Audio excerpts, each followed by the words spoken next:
Assalamualaikum warahmatullahi wabarakatuh. Shalom, Om Swastiastu, Namo Buddhaya Rahayu, salam kebajikan, salam sejahtera bagi kita semua. Sebelumnya perkenalkan nama saya Akhir Taria Mardina sebagai moderator yang akan memandu sesi diskusi kita pada siang hari ini.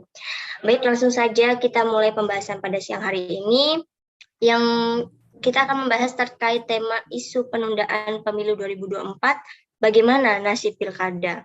Baik, sebelum kita masuk pada sesi materi, saya sedikit akan memberikan pengantar atau petikan untuk hadirin agar kita sama-sama aktif dalam diskusi kali ini. Seperti yang kita tahu, hadirin, penundaan pemilu ini menjadi sebuah polemik di tengah masyarakat.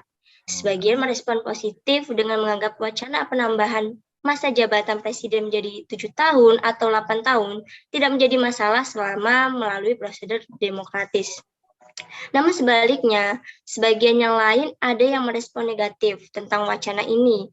Mereka berprasangka bahwa isu tersebut berpotensi mengarah ke degradasi demokrasi, bahkan otoritarianisasi. Dan seperti yang kita tahu juga bahwa tahun 2024 tidak hanya akan dilangsungkan pemilihan umum nasional serentak, namun juga pemilihan kepala daerah serentak. Potensi penundaan penyelenggaraan Pilkada serentak 2024 ini akan menjadi insentif buruk bagi proses demokratisasi di tingkat lokal. Jika kita lacak ke belakang, keputusan keserentakan Pilkada 2024 ini menjadi polemik sebab tidak semua kepala daerah masa jabatannya berakhir di tahun 2024. Macetnya regenerasi kepemimpinan di tingkat lokal ini akan berdampak pada stagnasi pembangunan di daerah. Selain itu juga sentralisasi kekuasaan layaknya terjadi di era Orde Baru juga mungkin muncul kembali. Baik, untuk lebih rinci dan jelasnya, kita akan membahas persoalan ini bersama pemateri-pemateri yang telah hadir pada siang hari ini. Untuk pemateri pertama, di sini ada Mas Yayan Hidayat. Halo Mas Yayan, apakah sudah terhubung? Ya, halo. Oke. Sorry, agak kurang stabil. Iya Mas Yayan, iya. Baik, suaranya juga sudah lancar ya Mas Yayan. Baik, sebelum kita masuk pada materi yang pertama, hadirin semuanya, saya izin membacakan CV beliau terlebih dahulu. Baik, Mas Yayan ini merupakan Direktur Lembaga Pemilu dan Demokrasi PB PMII. Dan juga riwayat pendidikan beliau S1 Ilmu Politik FISIP UB angkatan 2013. Dan S2-nya Ilmu Politik di UI dan lulus tahun 2021. Dan beliau pun aktif di Aliansi Masyarakat Nusantara atau AMAN. Baik, sebelum Mas Yayan menyampaikan materinya, saya ingin memberikan satu pertanyaan pantikan nih kepada Mas Yayan untuk nanti bisa menghidupkan diskusi kita ke depannya. Mungkin ini isu juga pertanyaan ya, mungkin nanti bisa dibahas di materi juga ya Mas Yayan ya. Jadi gini Mas Yayan, bagaimana sih menurut Mas Yayan terkait wacana penundaan pemilu 2024 ini? Dan menurut Mas sejauh mana nih penundaan pemilu ini memungkinkan? Dan apakah rasional di tengah argumentasi elit partai politik yang sebenarnya masih kurang kuat? Nah, baik, mungkin pertanyaan pemantik saya juga tadi dan isu sedikit bisa Mas Yayan hadirkan dan paparkan juga langsung di materi yang akan dibawakan. Langsung saja saya persilahkan kepada Mas Yayan Hidayat untuk menyampaikan.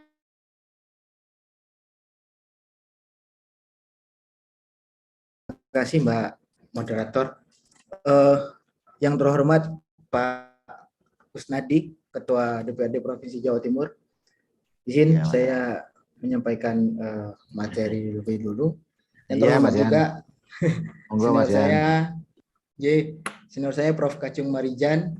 Semoga selalu sehat Prof. Terakhir kita bertemu itu hampir 3 tahun lalu dalam satu forum diskusi juga. Mudah-mudahan Prof selalu sehat. Saya punya materi, saya bisa dikasih akses untuk share screen ya.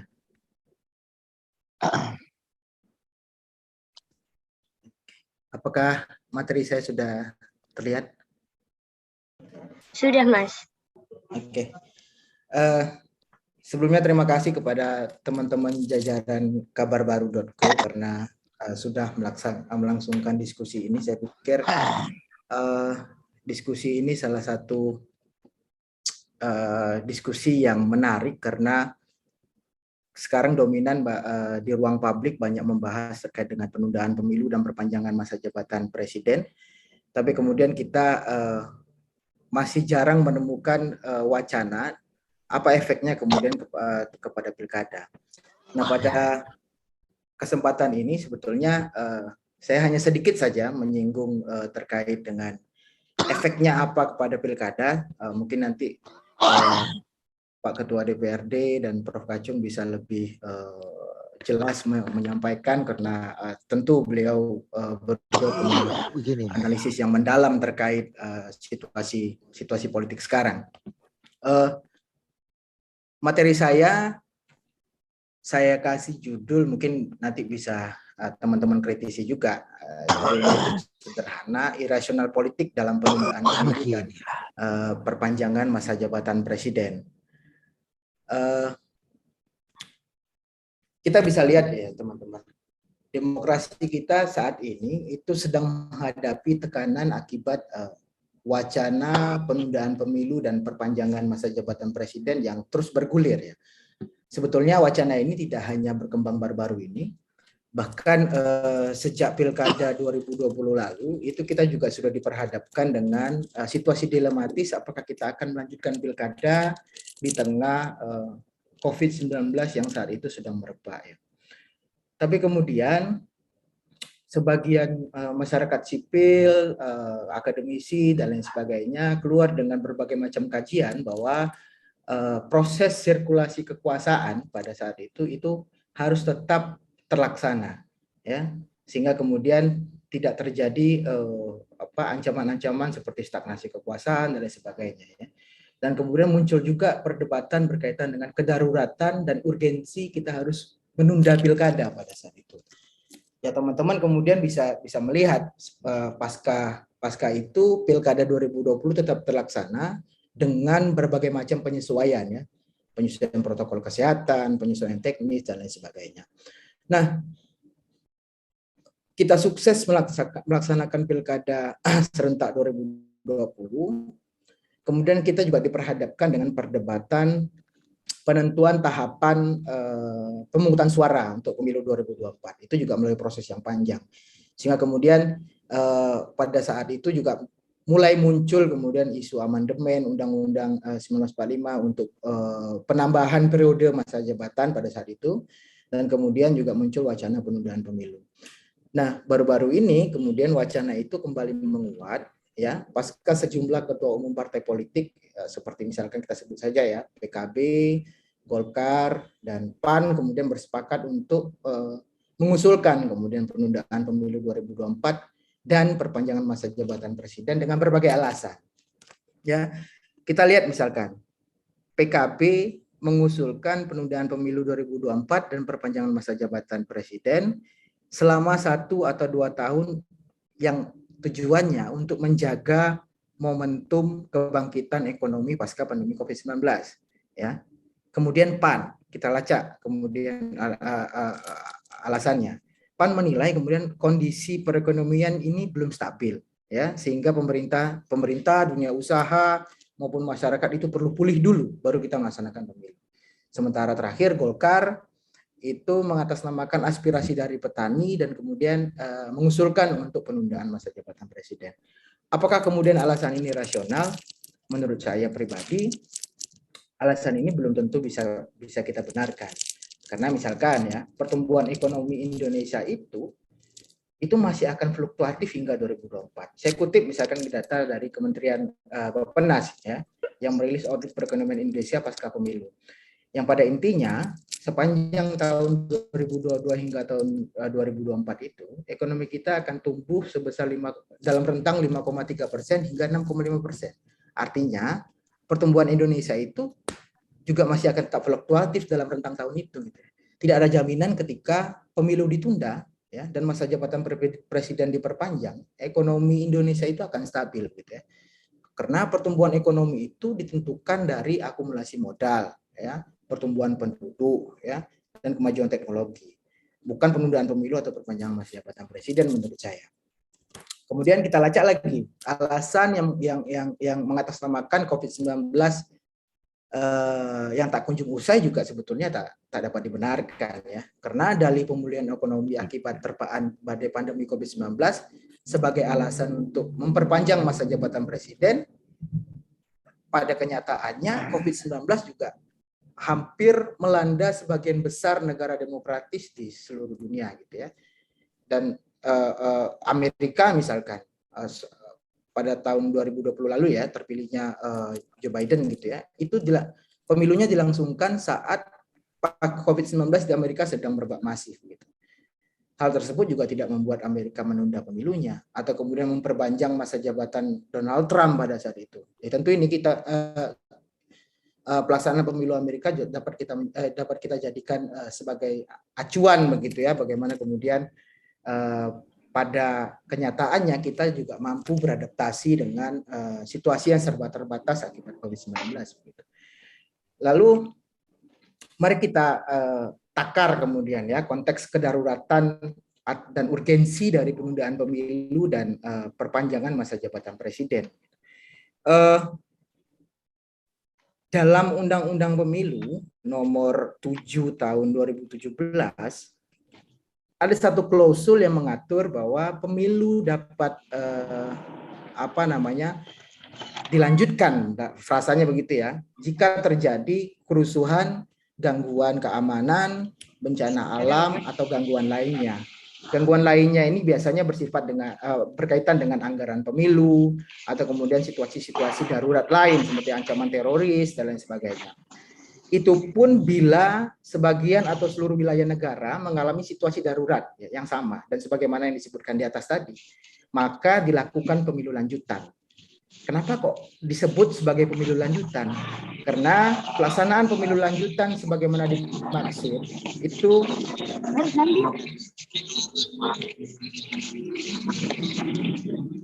saya lanjutkan, ya. Karena pelaksanaan pemilu lanjutan sebagaimana dimaksud dalam Undang-Undang Pemilu itu adalah tahapan penyelenggaraan pemilu yang terhenti akibat tadi ancaman kerusuhan, gangguan keamanan, bencana alam atau gangguan lainnya.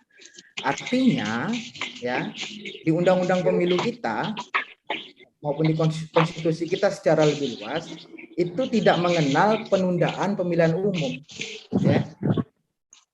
Begitu. Nah, regulasi mewajibkan pemilihan umum itu harus dilakukan 5 tahun sekali demi kepastian sirkulasi kekuasaan, ya. Semangatnya tentu tidak lepas dari urgensi pembatasan kekuasaan sebagai amanah dari gerakan reformasi, gitu ya. Nah, begitu juga kemudian dengan argumentasi berkaitan dengan perpanjangan masa jabatan presiden. Menurut saya, argumentasi-argumentasi yang disampaikan dan mewacanakan perpanjangan masa jabatan presiden itu inkonstitusional karena konstitusi kita mengatur, ya, bahwa jabatan presiden dan wakil presiden itu adalah 5 tahun dan dapat dipilih kembali dalam jabatan yang sama hanya untuk 1 kali masa jabatan. Artinya masa jabatan presiden ditetapkan maksimal 2 periode. Apakah ini akan diubah melalui amandemen dan lain sebagainya? Tentu amandemen Undang-Undang 1945 juga punya konsekuensi politik sendiri misalkan. Karena mengubah konstitusi untuk mengakomodir wacana perpanjangan masa jabatan presiden tanpa alasan yang jelas dan objektif, tentu itu ibarat kita membuka kotak Pandora, gitu ya. Membuka kotak Pandora dan kemudian muncul keinginan banyak pihak untuk mengubah semua isi konstitusi. Dan tentu akan berakibat pada kegaduhan politik yang tak berkesudahan. Gitu. Nah, kita coba mengandai-andai. Bila pelaksanaan pemilu 2024 ini benar ditunda dan masa jabatan presiden diperpanjang, menurut saya maka tidak ada dasar hukum yang jelas, begitu ya, yang kemudian menjadi acuan para tokoh parpol, ketua umum parpol untuk mewacanakan ini, gitu ya. Usulan penundaan pemilu 2024 ini tidak sembarangan kita bisa lakukan karena berkaitan dengan konstitusi tentu. Jika syarat konstitusional dari penundaan pemilu dan perpanjangan masa jabatan presiden harus melalui amandemen Undang-Undang 1945, hal ini tentu juga butuh perhitungan politik dan memiliki konsekuensi politik hukum sendiri menurut saya. Nah, kita lihat apa kira-kira dampak dari penundaan dan perpanjangan masa jabatan presiden. Menurut saya yang pertama dampaknya adalah ketidakpastian politik. Kenapa ketidakpastian politik? Karena tahapan dan tanggal pemilu 2024 itu telah disepakati oleh pemerintah dan DPR pada 14 Februari 2024 mendatang. Ya, penjadwalan ulang tahapan dan tanggal pemilu tentu akan rentan memicu konflik berkepanjangan di tatanan elit dan memunculkan situasi tadi ketidakpastian politik, dan ini berbahaya ya bagi iklim demokrasi kita. Yang kedua, bisa jadi kita terjebak dalam ancaman kemunduran demokrasi. Nah, karena amandemen Undang-Undang 1945 ini harus dilandasi dengan argumentasi yang objektif ya, dan bersifat berkelanjutan. Jika kemudian amandemen diwacanakan hanya untuk merespon situasi yang bersifat sementara, menurut saya tentu akan berdampak pada kualitas demokrasi. Ketika amandemen ini dilakukan dengan tergesa-gesa dan tanpa mempertimbangkan aspek yang tadi yang sebagaimana saya sebut, akibatnya antara lain lahirnya aturan perundang-undangan yang merugikan rakyat tentunya. Selanjutnya efek lain adalah atau dampak lain adalah stagnasi kekuasaan. Kenapa saya sebut dampaknya adalah stagnasi kekuasaan? Karena pada 2024 mendatang kita akan menyelenggarakan pemilu dan pilkada secara serentak dalam tahun yang sama.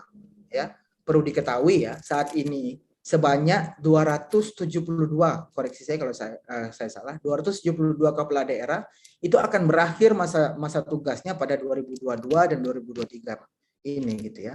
Nah, posisi mereka ini akan diisi oleh pelaksana tugas gitu ya. Mereka tentu akan bertugas sampai terpilihnya kepala daerah baru hasil pilkada 2024 mendatang. Jika kemudian pelaksanaan pilkada 2024 pun turut ditunda karena tadi kita mewacanakan pemilu 2024 ditunda dan kemudian dengan alasan pemulihan ekonomi dan sebagainya, lalu kenapa pilkada juga tidak ditunda? Kan begitu kalau kita nilai secara objektif gitu ya. Dan ketika pilkada pun turut ditunda, maka kemudian ancaman-ancaman stagnasi kekuasaan, kekosongan kekuasaan itu akan terjadi di banyak daerah. Dan tentu ini akan memicu kegaduhan politik. Ini yang bagi saya butuh perhitungan politik yang matang untuk kemudian mewacanakan penundaan pemilu, perpanjangan masa jabatan presiden maupun efek politik yang dihasilkan gitu ya. Nah, wacana penundaan pemilu, perpanjangan masa jabatan presiden dan amandemen Undang-Undang 1945 yang digulirkan oleh para elit saat ini, menurut saya itu justru berpotensi menabrak fatsun di politik demokrasi kita sendiri. Karena demokrasi itu tiada lain adalah membatasi kekuasaan agar terhindar dari kekuasaan yang absolut. Prinsip ini yang kita harus emban dan kemudian kita jadikan dasar dalam menilai secara objektif urgensi dari penundaan pemilu dan perpanjangan masa jabatan presiden. Nah, ini saya coba analisis dari berbagai macam sumber begitu ya. Saya mencoba ada ancaman dari dalam untuk resiliensi demokrasi kita. Nah, yang pertama, kita bisa lihat ya kecenderungannya dari data laporan The Economist Intelligence Unit gitu ya, menunjukkan bahwa skor indeks demokrasi di Indonesia ini cenderung menurun gitu ya dari 2010 hingga 2021. Nah, bahkan skor indeks demokrasi Indonesia itu mencapai 6,3 pada tahun 2020 lalu, ya, terendah dalam satu dekade terakhir. Kita mungkin bisa kontekstualisasikan dengan situasi demokrasi yang terjadi di tahun 2022 ini. Kita bisa lihat kemudian contoh kemunduran demokrasi di banyak negara, gitu ya. Contoh-contoh kemunduran demokrasi yang terjadi sepanjang 2017 hingga 2021 misalkan. Di Venezuela misalkan, pemerintah menulis ulang kemudian konstitusi untuk memberikan kepada presiden guna memperluas kekuasaannya atau sweeping powers tadi dan melemahkan lembaga-lembaga pengawas. Di negara-negara demokrasi mapan misalkan seperti Amerika, bahwa kepresidenan Trump misalkan pada saat itu menantang tatanan konstitusional dan demokrasi. Pola-pola kemudian pemimpin otoriter dan penguasa tiran itu sebetulnya lebih mengupayakan untuk memanfaatkan hukum ketimbang melanggar atau mengabaikannya guna meningkatkan kekuasaan mereka dalam batas-batas konstitusi. Ada yang melakukan manipulasi konstitusi, ada yang melakukan berbagai macam rekayasa konstitusi untuk mengakomodir kepentingan dan lain sebagainya. Ini menjadi pola-pola di mana menjadi ancaman ya bagi situasi demokrasi kita hari ini. Kita bisa lihat lagi, misalkan saya kasih contoh, bagaimana negara-negara yang mengubah konstitusi dan memperpanjang masa jabatan presiden. Misalkan seperti Argentina, khususnya di Amerika Latin dan Karibia ya pada tahun 1995. Itu kan terjadi perpanjangan Presiden Carlos Menem ya pada saat itu melalui amandemen. Lalu kemudian di Brazil juga terjadi perpanjangan Presiden Fernando Henrique Cardoso pada saat itu, dan juga di Kolombia dan lain sebagainya. Nah, dari negara-negara itu adalah di mana negara-negara yang para pemimpinnya ini memodifikasi batasan periode jabatan untuk memperpanjang mandat mereka, ya. Dan kemudian berbagai analisis menunjukkan bahwa rata-rata dari 4 dimensi demokrasi, misalkan pemerintah perwakilan, hak asasi manusia, pengawasan pemerintah, dan administrasi imparsial, itu secara komparatif menjadi stagnan atau menurun setelah ada peristiwa perpanjangan masa jabatan presiden, penundaan pemilu, dan amandemen konstitusi. Ini tentu menjadi gambaran kita, begitu ya, dan menjadi pembelajaran untuk Indonesia terutama bagaimana kemudian konsekuensi politik yang dia hasilkan dari perpanjangan masa jabatan presiden maupun penundaan pemilu. Nah, bagaimana kemudian kita melawan ancaman kemunduran demokrasi? Menurut saya ada ini juga sebagai penutup mungkin dari pengantar dari saya, ada 3 hal yang perlu kita lakukan. Ya, yang pertama adalah keterlibatan warga dan masyarakat sipil tentunya. Karena keterlibatan warga negara dan keberadaan masyarakat sipil yang kuat itu sangat penting bagi resiliensi demokrasi. Yang kedua, media dan advokasi. Ini yang perlu diperkuat. Mungkin teman-teman Kabar Baru hari ini memulai ya, dan mungkin sudah jauh-jauh hari sering mengadakan diskusi publik seperti ini untuk terus meningkatkan kesadaran politik bagi kita, misalkan generasi muda dan sebagainya. Karena di banyak tempat perlawanan rakyat sipil, media, lalu kemudian transparansi informasi dan advokasi itu ternyata terbukti mampu menjaga resiliensi demokrasi, gitu ya. Yang terakhir mungkin meningkatkan kepercayaan masyarakat terhadap demokrasi. Nah, masyarakat sipil yang kuat itu membantu menciptakan kepercayaan mendasar dari ikatan sosial yang pada gilirannya memperkuat kontestasi yang memungkinkan demokrasi tetap kuat menghadapi tekanan. Terakhir, sebagai penutup, menurut saya bagaimanapun kekuasaan yang tidak dibatasi itu akan melahirkan kekuasaan yang absolut. Upaya manipulasi konstitusi untuk mengakomodir kehendak elit akan memicu terjadinya fenomena iliberal demokrasi atau demokrasi kosong, gitu ya, di mana pemerintah tetap melangsungkan pemilu namun jauh dari substansial demokrasi, dan situasi ini adalah awal mula kebangkitan kembali otoritarianisme yang telah lama tertidur. Mudah-mudahan ini tidak terjadi di Indonesia. Demikian presentasi singkat saya, kita bisa lanjut diskusi. Saya akhiri, wallahul muwaffiq ila aqwamit thoriq. Assalamualaikum warahmatullahi wabarakatuh. Saya kembalikan ke Mbak Moderator. Waalaikumsalam warahmatullahi wabarakatuh. Terima kasih atas pemaparan materinya, Mas Yayan. Mungkin bisa saya simpulkan sedikit ya dari apa yang telah dijelaskan sama Mas Yayan tadi ya. Saya juga mengutip beberapa tadi, bahwasanya menurut Mas Yayan itu tidak ada dasar hukum yang sama sekali mendukung ya penundaan pemilu ini. Dan juga ada tadi beberapa juga dampak kalau misalnya penundaan pemilu ini dan perpanjangan masa jabatan presiden akan terjadi. Yang pertama, ketidakpastian politik, yang kedua, kemunduran demokrasi, dan stagnasi kekuasaan. Lalu bagaimana kita harus melawan ancaman kemunduran demokrasi?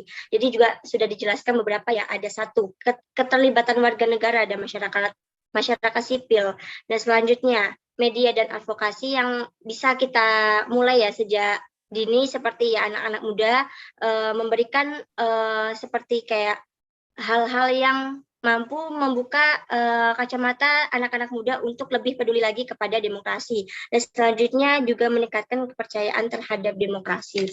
Mungkin itu yang bisa saya simpulkan dari Mas Yayan tadi ya. Terima kasih banyak Mas Yayan atas materinya. Selanjutnya kita akan masuk ke materi yang kedua yang akan disampaikan oleh Profesor Kacung Marijan. Mungkin bisa. Halo, Profesor Kacung Marijan, apakah sudah kondusif? Sudah. Oh iya, baik Pak. Sebelum kita masuk ke pemateri yang kedua, hadirin terlebih dahulu saya akan membacakan CV singkat beliau. Riwayat pendidikan beliau S1 di FISIP UNER dan melanjutkan S2 di The Flinders University of South Australia dan S3 di The Australian National University, dan beliau merupakan guru besar FISIP UNER dan wakil rektor bidang akademik dan kemahasiswaan Universitas Nahdlatul Ulama Surabaya dan pernah menjadi staf ahli Mendikbud dan Dirjen Kebudayaan. Baik, sebelum kita masuk pada materi selanjutnya, saya sedikit akan memberikan isu dan juga pertanyaan pemantik Pak, untuk supaya teman-teman nanti juga bisa menganalisis dan mempersiapkan pertanyaan mungkin ya. Jadi terkait wacana penundaan pemilu, jika isu agenda ini berhasil lolos, kita tidak tahu sejauh mana kekuatan politik akan berkembang. Lalu bagaimana nasib pilkada di tahun yang sama? Jika ajuan pemerintah adalah COVID yang belum usai dan pemulihan ekonomi, lalu bagaimana implikasi yang akan terjadi, karena pada tahun 2022 dan 2023 ada ratusan kepala daerah yang akan digantikan oleh pejabat sementara atau PLT yang ditunjuk oleh pemerintah. Nah, ini ditakutkan juga akan menguatkan kembali sentralisasi pemerintahan yang terjadi pada Orde Baru, yang mana masyarakat akan memiliki kepala daerah yang tidak dipilih secara langsung oleh masyarakat dan akan memimpin dalam waktu yang cukup lama. Lalu bagaimana menurut Profesor Kacumarijan implikasinya untuk demokrasi tingkat lokal? Mungkin pertanyaan pemantik saya nanti bisa langsung dijelaskan dalam materi yang akan dibawakan oleh Profesor Kacumarijan.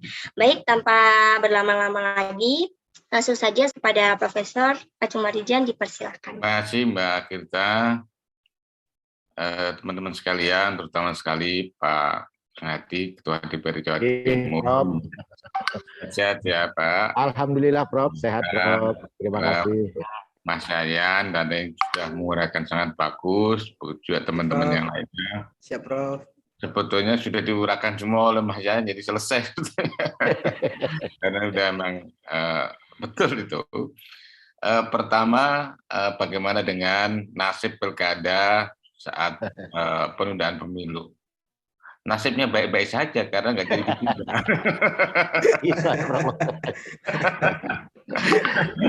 Jadi nasibnya baik-baik saja sebetulnya karena tidak akan ada penundaan pemilu. Jelas ya, kalau menurut Pak Yusril kalau itu kan the game is over kan itu kan. Jadi memang sudah selesai. Nah, satu Pak Jokowi juga sudah mengatakan nggak akan nunda. PDIP partainya Pak Kusnadi yang merupakan partai kuncinya.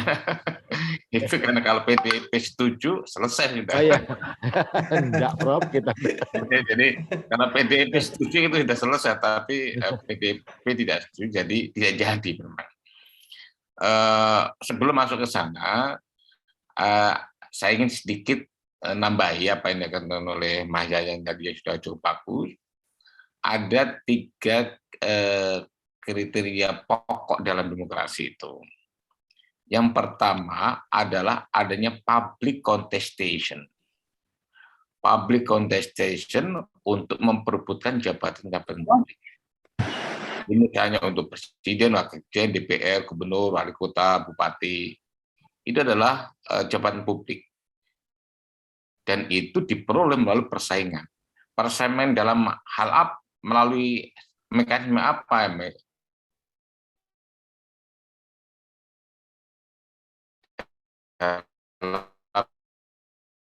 Konteks pemilu dan publik itu. Ya, itu adalah persyaratan mutlak dari adanya sebuah demokrasi. Itu yang pertama. Yang kedua adalah adanya public participation, adanya partisipasi publik dalam hal apa? Untuk ikut memilih pemimpinnya, untuk ikut serta mempengaruhi dan melaksanakan kebijakan-kebijakan publik. Itu ibaratnya partisipasi. Termasuk ini juga bagian dari partisipasi publik. Nah, yang ketiga, untuk menjamin adanya public contestation dan public participation tadi, perlu adanya civil and political liberties. ada jaminan hak-hak sipil dan hak politik. Untuk apa? Hak politik dan hak sipil ini adalah fondasi bagi adanya public contestation yang baik, public participation yang baik. Tanpa civil and political liberties ya sulit akan terjadi. Nah itu rangkaian pokok dari demokrasi. Nah soal tadi misalnya indeks demokrasi memang demokrasi kita stagnan, bahkan naik turun naik turun naik, bukan naik turun tapi turun naik kira-kira gitu. Baik itu yang menggunakan tadi apa namanya ekonomik ya, ekonomik maupun oleh FIDEM dan lain-lain. Ada beberapa lembaga yang membuat indikator tentang demokrasi ini. Nah, Indonesia sejak pasca Orde Baru berkomitmen untuk membangun demokrasi dengan 3 standar pokok tadi. Landasan yang dipakai adalah konstitusi. Nah, karena itu di dalam konstitusi yang menganut sistem presidensial, tetapi konstitusi 45 itu sistem presidensialnya masih abu-abu. Kenapa masih abu-abu? Karena bisa ditafsirkan macam-macam. Dan dalam sejarah kita, Undang-Undang Dasar 45 pun menganut sistem parlementer. Jadi sejak November 1945 sampai 49 itu parlementer. Iya. Kan Oktober 45. Itu undang-undangnya 45. Jadi undang-undang 45 pun bisa presiden, bisa parlementer kan. Nah, pasca Orde Baru kita ingin konkret ke undang-undang yaitu presidensial. Nah, caranya adalah diantaranya adalah adanya pemilihan langsung. Nah, ini juga pemilihan langsung. Ya, adanya pemilihan langsung oleh publik. Nah, itu di undang-undang apa namanya 45 kita. Termasuk masa jabatan presiden. Jelas 5 tahun dan kemudian boleh dipilih lagi. Itu pasal 7 Undang-Undang Dasar 45. Jadi 5 tahun dan setelah itu boleh dipilih kembali. Nah, ini untuk menjamin tadi public contestation tadi yang konstitusional. Nah, konstitusi kita karena itu ya nggak mengenal presiden lebih dari 2 kali. Dulu mengenal, kan dulu memang tidak ada pembatasan jabatan presiden. Ya, dulu nggak ada. Nah, kemudian apa namanya? Ada sih waktu itu, misalnya penundaan. Misalnya pemilu kita masa Orde Lama itu kan 71. Nah, Undang-Undang Dasar kita itu kan menganut 5 tahunan kan, tapi kemudian baru dilaksanakan 77. Kenapa 77? Karena ada pemfusian partai, penjelasan partai dari 10 partai menjadi 3 partai. Ya. Sehingga harusnya tahun 75 itu menjadi tahun 70. Nah, tapi kita nggak bicara Orde Baru, tapi kita bicara pasca Orde Baru. Pasca Orde Baru kita jelas 2 periode 5 tahun. Nah, karena rujukannya jelas, maka ketika ada upaya untuk menunda pemilu, itu berpotensi untuk melanggar konstitusi. Saya kira itu partainya Pak Kusnadi pun sudah ke sana. Nah, itu memang melanggar konstitusi.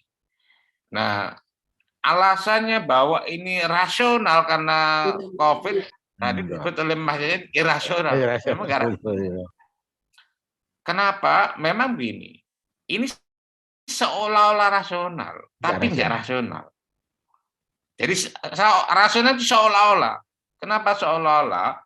Memang kalau pemilu ditunda, itu seolah-olah ekonominya akan jalan, ya kan? Ekonominya akan lebih baik, seolah-olah. Tapi ketika ditunda, justru menghancurkan ekonomi. Iya. Kenapa? Karena ini akan menjadi isu dahsyat. Jadi pro kontranya itu luar biasa. Situasi politik menjadi sangat terganggu.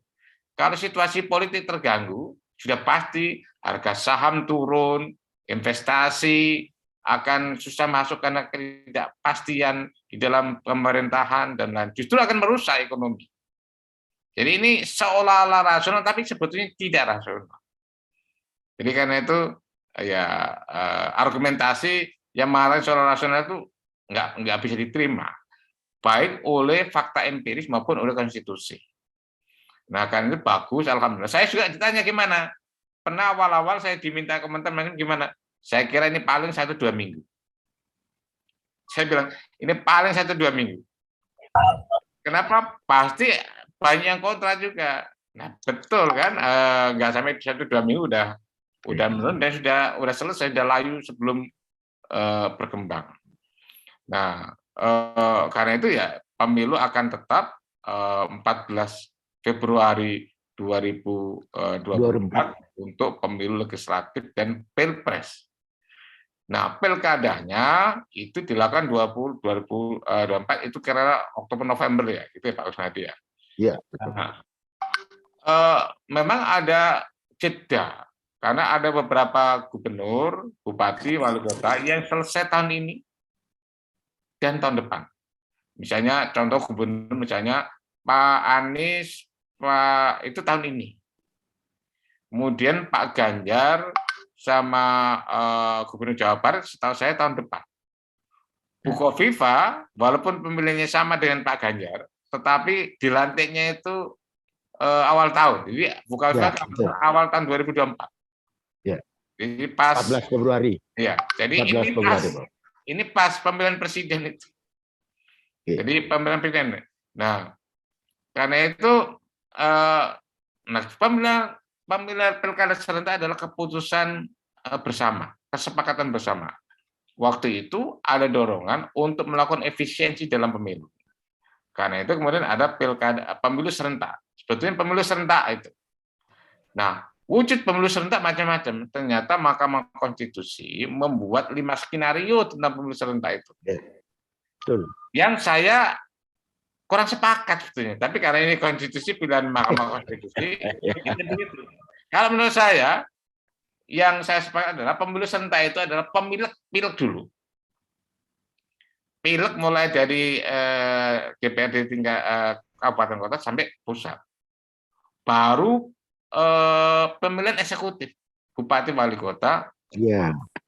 Kenapa saya setuju begitu? Kita kan mengenal threshold. Threshold untuk pilkada, threshold untuk presiden. Nah, basis threshold itu apa? Ya pemilihan legislatif, Pak. Betul.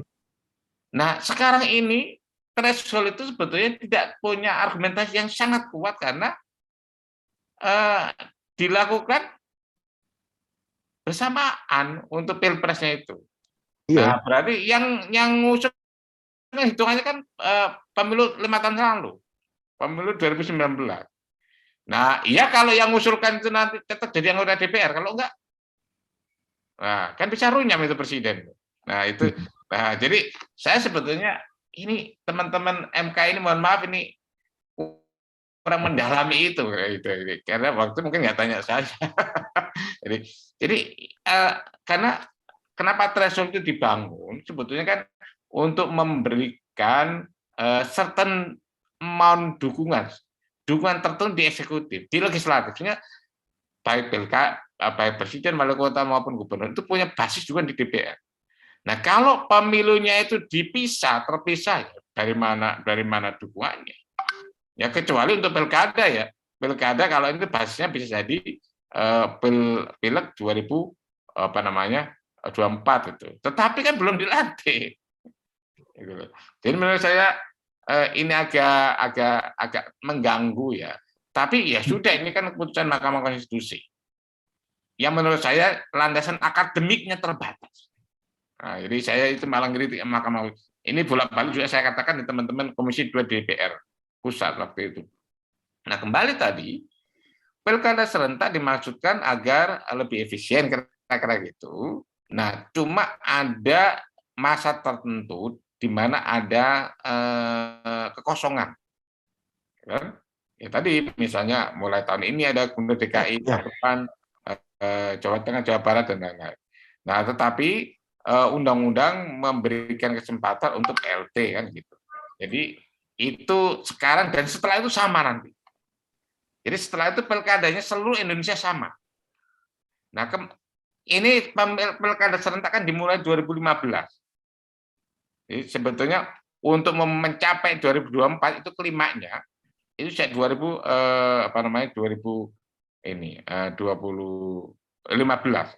Nah, nanti setelah 2024, nah setelah itu 5 tahun seluruh Indonesia pilkadanya sama, bupati, wali kota, gubernur sama. Jadi, nah kembali tadi karena isu ini sudah melayu, jadi nggak ada pengaruhnya karena memang mau nggak mau bisa. Memang kalau sekiranya itu dilanjutkan, mungkin saja pilkada dilakukan karena memang terpisah. Pemilihannya kan pilpres, tapi itu kan tidak adil. Masa DPRD pusat boleh diperpanjang, ini gubernur nggak diperpanjang, bupati nggak diperpanjang, kan? Ya nanti Bu Kofifa bisa ini protes. Nah, tapi sekali lagi itu enggak. Betul, Pak. Nah, jadi apa namanya? Saya setuju dengan Mas Yan tadi, irasional memang nggak rasional. Jadi kalau saya misalnya seolah rasional, penundaan pemilu seolah-olah rasional. Jadi itu sebetulnya yang lebih tepat adalah seolah-olah rasional. Namanya seolah-olah ya enggak, itu kan hanya impian saja. Rasionalnya impian, bukan yang real. Nah, saya kira ini penting dan mudah-mudahan sih pilkada tetap dilakukan dan proses demokratisasi di daerah itu berjalan. Hanya begini menurut saya, yang lebih penting dari itu, misalnya ini, boleh presiden pemilu itu lebih efisien. Kan tergantung sistem yang dipakai. Iya. Jadi pemilu itu bisa lebih efisien, bisa lebih murah dengan sistem yang dipakai dan kesepakatan semua pihak termasuk budaya politik kita. Pertama, namanya sistem pemilu itu kan macam-macam. Ada distrik, ada proporsional. Proporsional pun macam-macam. Ada yang terbuka, ada yang terbuka, ada yang tertutup. Ya kalau mau efisien ya tertutup. Ya tutup. Nanti paling seneng itu. Atau nanti mau ke sana. Ya itu kalau mau efisien. Apa itu demokrasi apa enggak? Ya sama-sama demokrasi. Demokrasi. Di negara lain juga bisa. Cuma itu lebih efisien. Nah, tapi kalau mau lebih melibatkan publik ya yang terbuka. Kan itu aja. Jadi pilihan-pilihan. Ya bukan menunda, tapi pilihan-pilihannya itu yang dipakai. Aduh. Yang kedua adalah soal meminimalisasi biaya pemilu. Karena biaya pemilu yang sangat sangat liberal, tetapi tidak dilandasi oleh etika politik yang kuat. Itu telah melahirkan praktek jual beli demokrasi. Karena bukunya Ed Aspinall itu kan selling demokrasi. Jadi demokrasi yang tergadai. Nah, karena memang sangat mahal. Nah, sehingga muncullah di beberapa tempat pemilu itu kan NPWP kan, nomor piro wani piro. Itu yang sebetulnya lebih abdul untuk diperangi itu. Bukan menunda pilkadanya, bukan menunda pemilu. Itu yang diperangi itu. Jadi bukan menunda pemilu supaya biaya lebih pasti dan lain-lain. Nah, sementara efisiensi dan lain-lain yang maunya kalau ditunda efisien justru runyam. Nggak usah jauh-jauh lah. Gara-gara pertikaian politik yang kuat, hanya 2 minggu Rusia dan Ukraina itu di Ukraina hancur. Berapa triliun itu? Berupa ratus triliun. Ya. Belum lagi ekonomi dunia. Ini sekarang harga bensin udah naik membumbung tinggi. Ya kan? Ini sampai 300 dolar per barrel. Ya, seluruh dunia dilanda resesi yang besar. Mudah-mudahan ini segera berakhir. Jadi, mengatasi harusnya begini loh. kalau mau mengatasi masalah harus, karena kita harus mengatasi, jangan mengatasi masalah dengan cara menciptakan masalah. Jadi menunda pilkada ini adalah berupaya untuk mengatasi masalah, tapi menciptakan masalah yang lebih besar dibandingkan masalah yang ingin dipecahkan. Jadi, kalau saya itu ya, karena saya termasuk ikut slogannya Pak Gadayan ya, menyelesaikan masalah tanpa masalah. Nah, kalau itu. Nah, ini menyelesaikan masalah dengan tambah bermasalah. Bukan hanya dengan menciptakan masalah pun masalahnya tambah berat kalau menunda pilkada itu. Tapi alhamdulillah Presiden juga telah jelas untuk tidak mau. Begitu juga partai-partai yang lain. Nah, saya dengar kayak kita lihat, kalau kita lihat 3 partai itu sudah istighfar juga, jadi ya saya kira bagus lah. Kalau sudah istighfar kan bagus ya untuk ini udah selesai, jadi nggak usah diramein. Jadi yang penting kenapa kalau diramein ini, ya memang begini, itu bisa dilakukan dengan mengubah konstitusi. Bisa. Jadi misalnya MPR bersidang dan semua anggota MPR sepakat untuk menunda itu dengan menambah pasal di Undang-Undang Dasar di pasal 21. Tetapi kalau dilakukan, seluruh politisi sekarang ini telah menorehkan catatan hitam dalam sejarah Indonesia. Jadi kalau saya katakan ya, seluruh politisi yang setuju itu mencatatkan secara hitam. Kenapa? Ini memang bisa 1-2 tahun. Lah kalau penyakit-penyakit lain, nanti dirubah lagi itu. Iya. Presiden belum seumur hidup misalnya, gimana tuh? Kan boleh dalam konstitusi. Nah, artinya apa? Konstitusi itu menjadi bukan sebagai instrumen demokratis, bukan instrumen untuk membangun negara dan bangsa demokratis, tapi untuk kepentingan dirinya sendiri. Nah, itu yang bahaya. Tapi alhamdulillah cukup 1-2 minggu wacananya. Ya. Jadi memang ya jalan demokrasi boleh, tapi itu artinya apa? Sama dengan, mohon maaf ya, sama dengan HTI ingin merubah itu kan boleh saja kan. Kalau mau gitu loh. Nah, iya. Ya kan? Mohon maaf nih. Saya terpaksa menganalogkan. Nah, kalau nanti berdasarkan konstitusi misalnya, Ya bisa. rusak kan nanti loh. Nah, karena itu demokrasi itu boleh berbeda pendapat, tapi jangan sampai pendapat itu merusak demokrasi. Jadi sebetulnya ini yang kata kuncinya. Demokrasi boleh, termasuk merubah konstitusi macam-macam boleh. Tapi yang merusak demokrasi harus dilawan. Nah, dan alhamdulillah ini 2 minggu yang baik, dan beberapa hasil survei pun menunjukkan publik tidak setuju. Jadi sekali lagi saya kira ini bagus, dan ini pelajaran kita bersama supaya apa? Kalau ngomong itu harus dipikir dulu, jangan langsung ngomong. Saya mengikuti pendapatnya Cak Lontong ini. Jadi kenapa dipikirnya apa? Dipikirlah secara konstitusional. Jadi tidak hanya sekedar, sekali lagi boleh, tapi kalau kemudian merusak demokrasi, itu justru mengkhianati kepada demokrasi itu. Nah, tapi sekali lagi ini nggak usah diperpanjang, dan mudah-mudahan ini lancar. Semua partai juga akhirnya happy.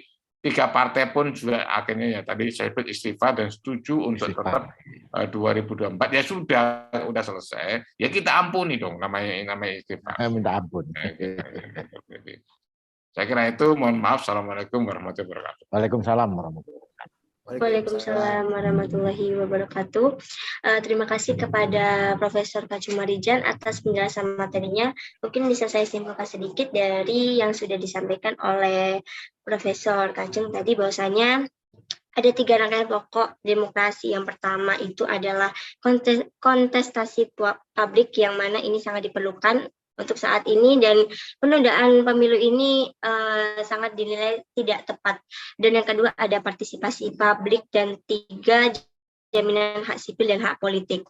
Dan selanjutnya penundaan pemilu pun akan berakibat yang mana yang pertama melanggar konstitusi dan juga menghancurkan perekonomian. Dan selanjutnya penundaan ini pun bukan menyelesaikan masalah, tetapi ini akan menambah permasalahan. Seperti itu yang saya tangkap dari materi yang dibawakan oleh Profesor Kacung Marijan tadi. Terima kasih kepada Profesor Kacung Marijan atas penyampaian materinya. Selanjutnya kita beralih ke pemateri ketiga yang akan disampaikan oleh Bapak Kusnadi selaku Ketua DPRD Provinsi Jawa Timur. Sebelum penyampaian pemateri, izinkan saya membacakan CV singkat beliau.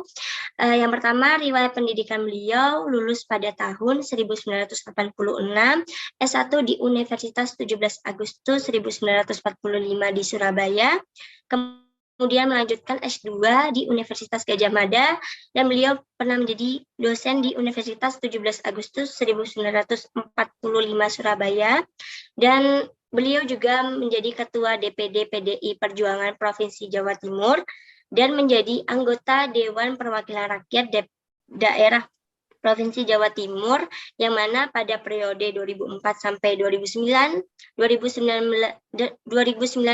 dan sampai 2014 dan 2014 sampai 2019.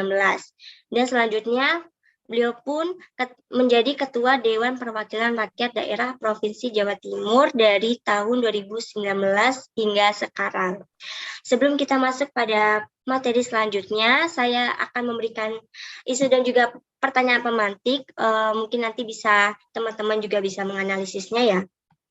Jadi untuk Pak Kusnadi, bagaimana menurut Bapak jika penundaan pemilu ini terjadi, bagaimana implikasinya pada pembangunan daerah?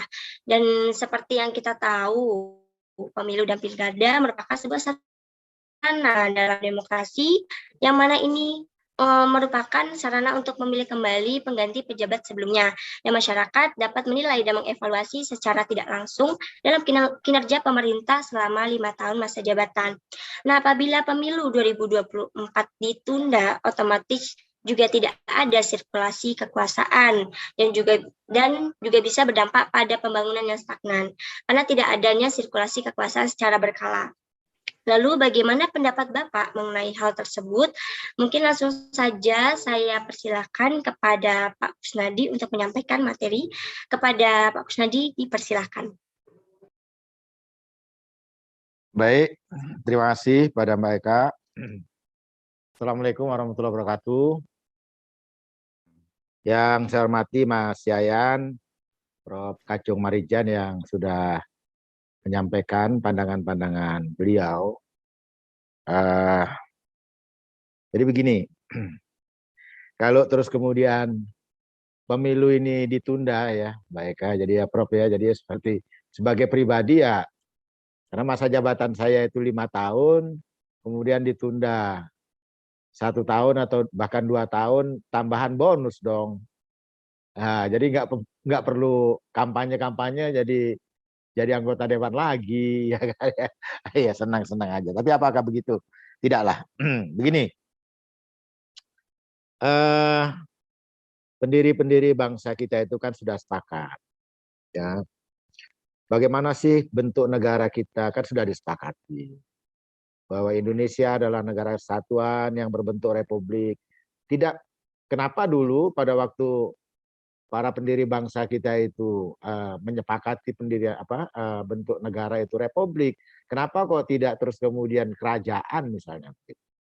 Ya kalau kerajaan ya mau rajanya turun temurun ya, dan itu kemudian diapakan di dalam suatu aturan dasar mereka ya, tidak masalah kan begitu toh.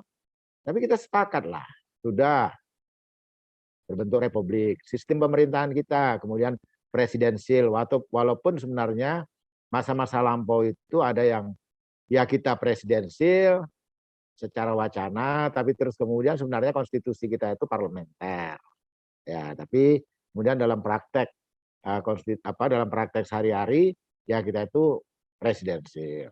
Nah, kemudian juga asasnya apa? Demokrasi. Ya, jadi ini semua kan untuk rakyat.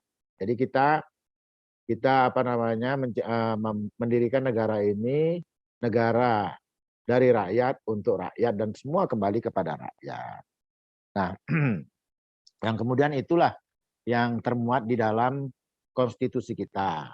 Secara implementatif itu diimplementasikan, demokratisasi itu diimplementasikan dalam Undang-Undang Dasar 1945 yang sudah 5 kali kita amandemen. Nah, ini mungkin seperti kata Prof. Kacung Marijan tadi ini, mungkin 5 kali di amandemen masih kurang, Prof. Jadi mungkin ya perlu di amandemen kembali rasanya. Mungkin seperti itu. Nah, di dalam konstitusi itu juga sudah disebutkan tentang terus kemudian masa jabatan presiden itu berapa lama, dan ini kan ikut turunan-turunannya. Walaupun ada perbedaan pasal 5 dengan pasal 18, tapi ya karena keputusan Mahkamah Konstitusi, ya itu sudah pilihan langsung semua, ya pilihan langsung semua. Ya kita sepakat saja, sudah, enggak apa-apa kan begitu toh. Karena itu adalah keputusan dari penjaga konstitusi kita untuk pilihan langsung dalam rangka implementasi kemurnian dari sistem demokrasi itu tadi. Monggo, enggak apa-apa, kita melaksanakan saja. Ya, nah, akan tetapi biar bagaimanapun ada hal-hal yang dimungkinkan melakukan perubahan terhadap terhadap waktu ya, terhadap waktu itu. Jadi 5 tahunan itu boleh-boleh saja, mau ditunda boleh. Tapi harus ada alasan. Ada 2 alasan utama untuk melakukan penundaan pemilu itu.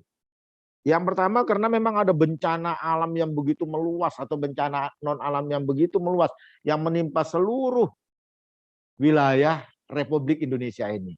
Ya, Republik Indonesia ini. Oke. Sekarang ada bencana non alam yaitu COVID-19.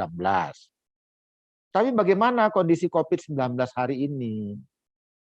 COVID-19 hari ini sudah menjadi flu, bahkan mungkin juga sudah menjadi bukan lagi pandemi tapi sudah menjadi endemi. Karena adanya Omikron ini, ya kan? Jadi kalau Delta dulu terus masih Delta saja, ya mungkin itu bisa jadi alasan untuk menunda pemilu, ya toh? Karena memperpanjang masa jabatan presiden dengan apa? Ya dengan apa? Jadi regulasinya itu loh apa? Ya regulasinya itu apa? Jadi ya karena regulasi itu kan harus setara dengan Undang-Undang Dasar. Undang-Undang Dasar sudah menyatakan apakah mungkin ada keputusan Mahkamah Konstitusi yang akan. Jadi yang boleh-boleh saja kalau ada Mahkamah Konstitusi yang kemudian buat suatu keputusan. Tapi untuk memperpanjang masa jabatan presiden itu dengan regulasi apa? Ya kan, dengan regulasi apa? Undang-Undang Dasar Konstitusi kita sudah mengatakan begitu. Memang kemudian diperbolehkan untuk kemudian menunda pemilu. Menunda pemilu akhirnya mungkin saya katakan bisa diikuti dengan perpanjangan masa jabatan presiden dan penyelenggara lainnya. Penyelenggara lainnya. Tapi tidak bisa begitu saja. Ini harus ada alasan untuk menunda pemilu. Jadi tolak ukurnya adalah tunda dulu pemilu kalau mau memperpanjang masa jabatan. Karena kalau masa jabatan itu diperpanjang, ya pemilu mesti ditunda, tidak bisa tidak. Ya, tidak bisa tidak. Ini sudah suatu mekanisme ketatanegaraan yang tidak bisa kita potong-potong begitu saja, ya, potong-potong begitu saja. Nah, apa alasan untuk menunda pemilu? Ya pertama ya kalau ada bencana alam ataupun non alam yang meluas.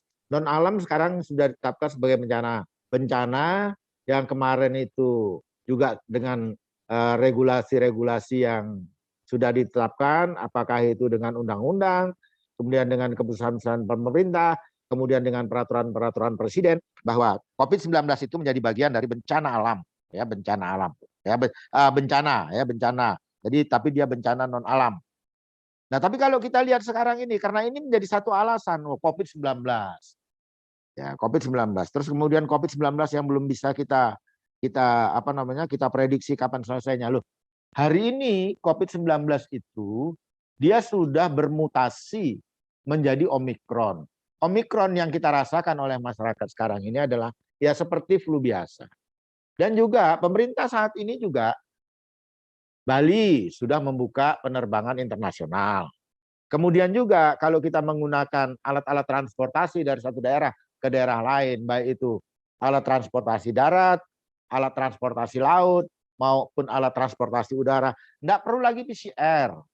Nah, sekarang pun juga dari laporan-laporan dari Departemen Kesehatan, tentang booster. Jadi booster ini udah 3 kali vaksinasi yang diterima oleh rakyat Indonesia itu sudah capaiannya itu 80%, ya toh, capaiannya 80%. Nah, jadi rasanya kalau terus kemudian alasan COVID-19 yang belum selesai, ini ya menurut saya alasan yang tidak pas ya, tidak pas. Apa kita ini mau COVID aja terus? 2 tahun COVID-19 itu udah capek lah. Itu yang pertama. Alasan yang pertama. Kemudian alasan yang kedua, karena ada kerusuhan yang luas. Jadi di seluruh wilayah Indonesia ini terjadi kerusuhan yang sedemikian rupa, yang tidak bisa dikendalikan dan sebagainya dan sebagainya. Maka kemudian kita tidak bisa menyelenggarakan pemilu. Ya kan, kita tidak. Nah, mari kita kaji, ya kita kaji. Emangnya terus kemudian di sana sini ya, kalaupun ada percikan-percikan di Papua itu kan ya percikan-percikan sajalah. Jangan menjadi suatu kondisi yang sedemikian rupa yang dijadikan sebagai suatu alasan dan sebagainya. Jadi nggak ada di situ itu. Karena permintaan petani sawit itu nggak ada. Jadi nggak ada. Permintaan petani sawit itu bukan alasan untuk menunda pemilu. Jadi menunda pemilu yang nanti akan memperpanjang, yang berimplementasi memperpanjang masa jabatan presiden dan penyelenggara-penyelenggara negara yang lain, itu nggak ada tekanan ekonomi yang baru muncul. Jadi kalau saya boleh ekstrim, buat negara ini bangkrut begitu loh. Iya, no? Dari sisi konstitusi, pemilu harus tetap dilaksanakan 5 tahun. Ya, pemilu harus tetap dilaksanakan 5 tahun. Tidak bisa dengan alasan wah ekonomi kita bangkrut, maka kemudian pemilu ditunda. Ya, nggak bisa, nggak ada. Karena memang hanya ada 2 hal yang memungkinkan kita untuk melakukan penundaan pemilu, dan rentetan dari penundaan pemilu itu pastilah perpanjangan masa jabatan pelaksana pemerintahan ini, ya, baik itu presiden, baik itu kepala daerah, baik itu saya sebagai anggota DPRD maupun anggota legislatif di DPR RI sana dan sebagainya dan sebagainya. Nah, seperti itulah. Nah, itu dari perspektif konstitusi, dari perspektif regulasi. Kemudian dari perspektif politik. Nah, yang nunggu saya untuk menggantikan saya ini udah banyak. Jadi yang menggantikan saya, yang ingin menggantikan saya jadi ketua DPRD Provinsi Jawa Timur itu, ya seluruh masyarakat Jawa Timur, seluruh politisi Jawa Timur. Kok enak Kusnadi jadi ketua DPRD terus? Lah saya kapan masa saya? Nah, kalau Kusnadi bercokol terus di situ, ya saya kan nggak punya kesempatan. Loh, apa mereka terus kemudian tidak membuat suatu suatu aksi, ya toh, untuk ya melakukan suatu perbuatan atau suatu tindakan-tindakan yang tujuannya itu mengganti saya. Ya, tujuannya mengganti saya. Ya, nah ini. Karena memang jabatan itu enak. Kan begitu toh? Ya sama juga. Emangnya terus kemudian tokoh-tokoh Indonesia ini nggak ada yang ingin jadi presiden? Ya semua ingin jadi presiden. Kan seperti itu. Lah terus kemudian tiba-tiba karena saya sedang menjabat, saya perpanjang masa jabatan saya. Orang kemudian akan berontak ramai-ramai. Ya, nah, kalau sudah berontak ramai-ramai akan terjadi kerusuhan. Nah, terjadinya kerusuhan itu, apakah kemudian itu kan akan membuat pertumbuhan ekonomi? Ya tidak saja lah. Ya, tidak saja. Pertumbuhan ekonomi membutuhkan suatu kondisi yang kondusif. Bahwa pemilu itu adalah merupakan satu indikator bagi pertumbuhan ekonomi. Jadi pelaksanaan pemilu. Apabila pemilu itu bisa dilaksanakan dengan baik, apabila pemilu itu bisa dilaksanakan dengan aman, maka itu terus kemudian menjadi indikator bagi pertumbuhan ekonomi satu bangsa. Setidak-tidaknya menjadi menjadi satu indikator pertumbuhan ekonomi Indonesia. Mengapa demikian? Bangsa Indonesia mampu melaksanakan demokratisasinya dengan baik, kemudian peralihan kepemimpinan di Indonesia ini bisa berjalan dengan aman, pemilihan Indonesia ini bisa berjalan dengan bagus, dan kemudian juga diterima oleh seluruh rakyat Indonesia, baik yang dalam kontestasi itu menang maupun kalah. Dan ini memberikan suatu jaminan karena demokrasi kita itu bisa kita laksanakan dengan baik, maka melahirkan suatu kepercayaan, trust dari pelaku-pelaku ekonomi. Untuk apa? Ya untuk melakukan kegiatan ekonomi di Indonesia ini. Dengan mereka percaya dan kemudian mau melakukan kegiatan-kegiatan ekonomi di Indonesia ini, maka apa yang mungkin akan kita cita-citakan, yaitu Indonesia emas di tahun 2045 itu akan bisa tercapai. Nah, kalau kerusuhan terjadi akibat kita mau menunda pemilu, ya Indonesia emasnya juga tidak akan tercapai. Tapi, makanya saya ingin sampaikan bahwa sudahlah, kalau kemudian kita menunda pemilu, menunda yang itu pasti akan berentet kepada penundaan masa jabatan, ya, perpanjangan masa jabatan seluruh penyelenggara pemerintahan daerah, seluruh penyelenggara pemerintahan, baik di pusat maupun di daerah. Maka yang kemudian akan lahir itu adalah kekacauan, ya, kekacauan. Nah, apakah kita ingin kekacauan itu? Nah, dalam sisi praktis, ya, ya, kita kan udah sepakat,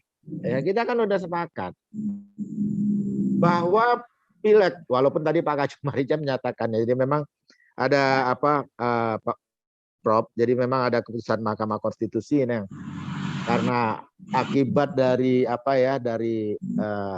uji materi yang disampaikan oleh beberapa teman, kemudian Mahkamah Konstitusi membuat ada 6 tadi yang disampaikan oleh Prof. Kacung tentang bagaimana kemudian skenario, tapi kita balik lagi, Prof, ke skenario yang pertama. Jadi sebenarnya pada waktu itu ada 6, tapi sebenarnya 5.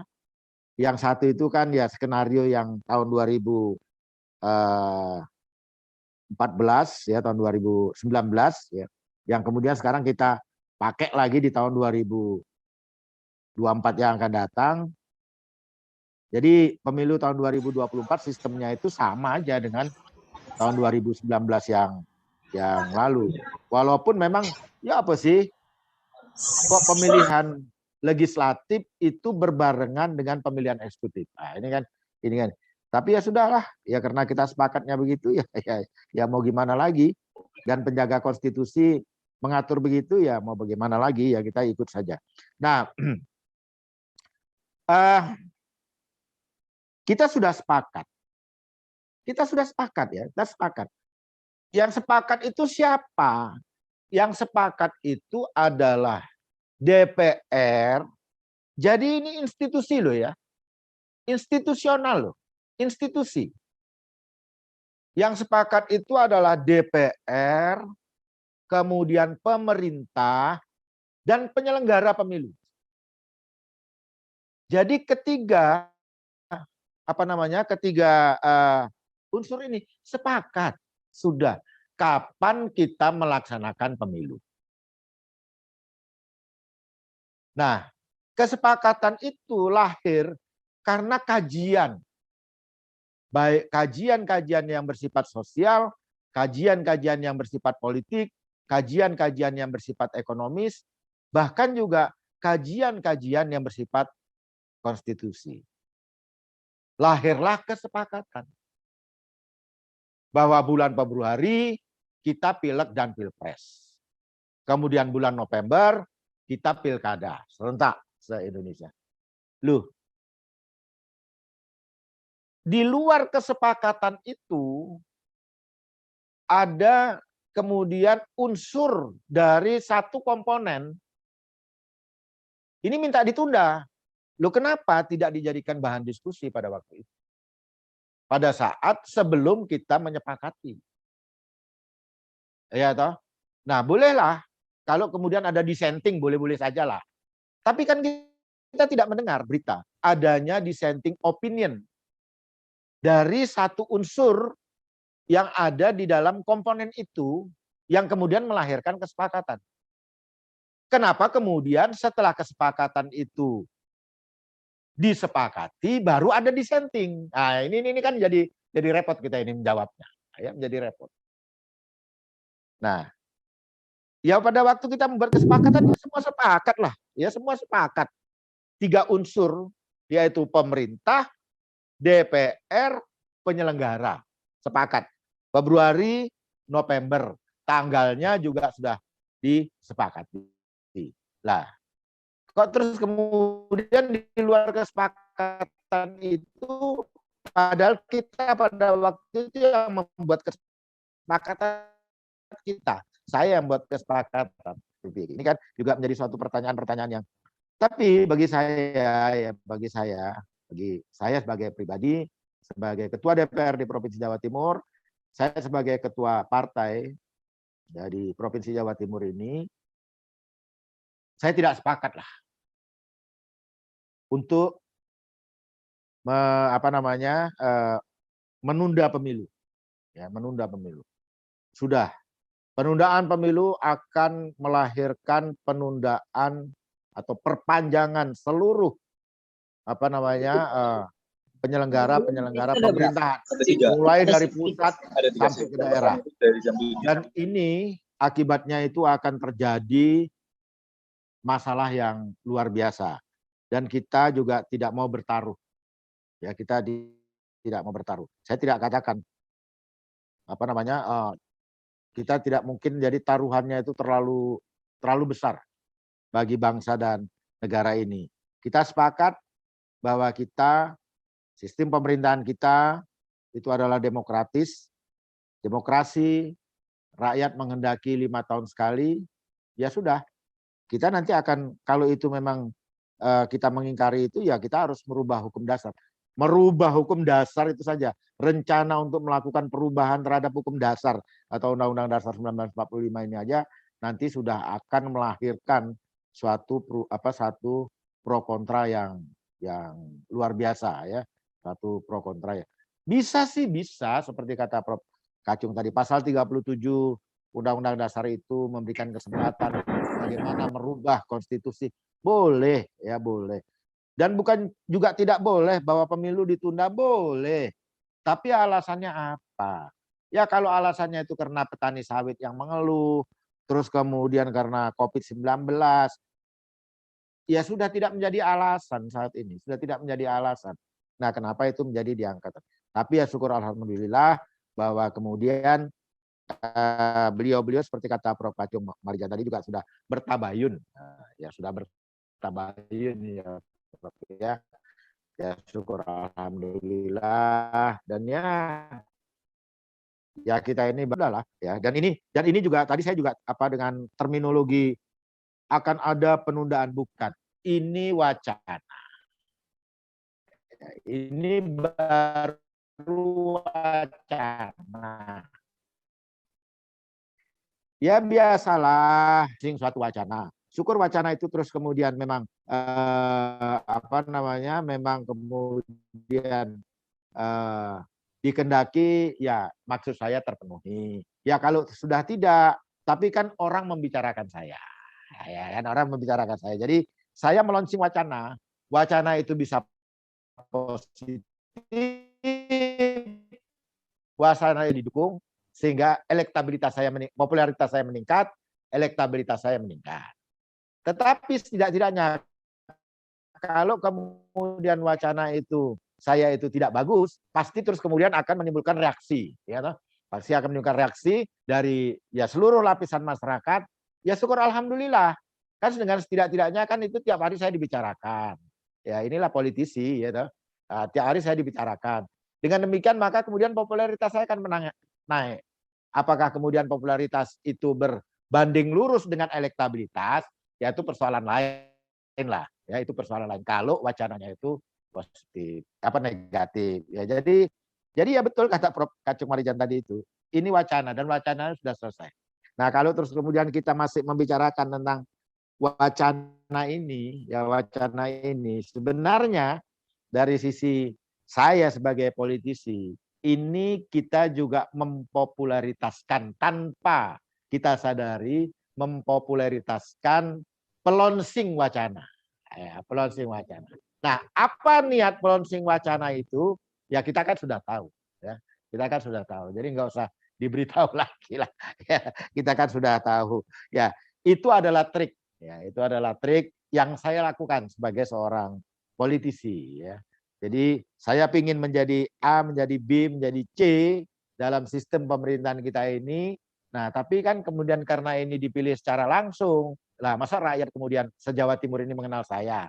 Nah, kalau kemudian bagaimana caranya agar rakyat Jawa Timur ini mengenal saya, ya saya bikin odo-odo. Ya, saya bikin odo-odo. Ya, jadi ya itu tadi saya bikin wacana, ya saya bikin wacana. Yang kadang-kadang wacana itu juga kalau dipikir oleh nalar, oleh apa namanya dari perspektif ekonomi, legalitas, kemudian perspektif yang macam-macam, bahkan juga mungkin perspektif norma, ya norma-norma sosial yang lain, itu enggak pas, ya enggak pas. Tapi ya karena memang politisi, ya itu ya dilakoni aja. Untuk apa? Untuk supaya itu tiap hari dibicarakan, membicarakan saya kan berarti mengenal saya. So milih saya atau tidak ya itu persoalan lain, ya itu persoalan lain. Jadi juga kita jangan terjebak pada wacana-wacana, kemudian apalagi kemudian dari wacana-wacana itu kita membuat satu reaksi yang juga negatif, ya yang juga negatif, yang akhirnya juga akan menimbulkan kerugian pada diri kita, ya. Jadi yang ingin saya sampaikan secara konkret, ya secara konkret, enggak lah, jangan diperpanjang, jangan ada penundaan pemilu, jangan ada penundaan pemilu. Pemilu apapun itu. Jadi rezim pemilihan kepala daerah itu udah rezim pemilu. Ya, sudah rezim pemilu. Kalau kemarin itu kan pemilihan kepala daerah dilakukan oleh para anggota DPRD, ya toh. Tapi kemudian kok enak anggota DPRD yang itu rezeki, toh. Lah saya kan tidak dapat rezeki, oke. Kalau nah sekarang dipilih oleh rakyat secara langsung, ya toh, sehingga rezekinya juga dibagi-bagi. Ya, monggo lah kan seperti itu. Sehingga tapi ada konsekuensi dengan dipilih secara langsung bahwa ini adalah rezimnya pilkada ini adalah rezim pemilu, ya toh. Sehingga ya Mahkamah Konstitusi menjadi gudangnya, ya menjadi gudang untuk komplain, ya untuk komplain. Bukan hanya pileg, pilpres, dan saya juga tidak bisa bayangkan, Prof. Jadi nanti tahun 2024 itu nanti bagaimana Mahkamah Konstitusi yang menghadapi seluruh, jadi ada 34 provinsi, ada 500 lebih kabupaten kota se-Indonesia ini yang semua geruduk Mahkamah Konstitusi untuk melaporkan penyimpangan-penyimpangan dalam pemilu. Ini luar biasa juga, ya, luar biasa. Tapi ya kita sudah menyepakati itu, ya konsekuensinya ya harus sepakat lah, ya harus sepakat, ya. Jadi ya itulah. Jadi pemilu boleh ditunda dengan alasan yang saya sampaikan dua tadi, ya. Selama itu tidak, ya enggak boleh. Walaupun kita tidak punya uang, ya pemilu tetap jalan karena itu tidak menjadi alasan, ya alasan untuk penundaan pemilu. Nah, penundaan pemilu itu akan melahirkan perpanjangan masa jabatan pemerintahan yang ada di pusat maupun sampai ke daerah, dan itu akan melahirkan kekacauan. Pilihan kita ada di mana? Ya pilihan kita itu adalah agar kita ini tetap kondusif, ya wis tah lakonono sebagaimana yang sudah kita sepakati.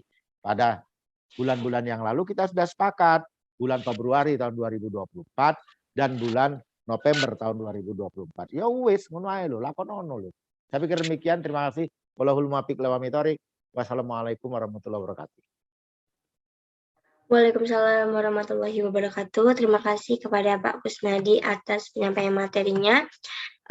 Baik partisipan yang telah hadir pada sore hari ini, kita akan masuk pada sesi tanya jawab.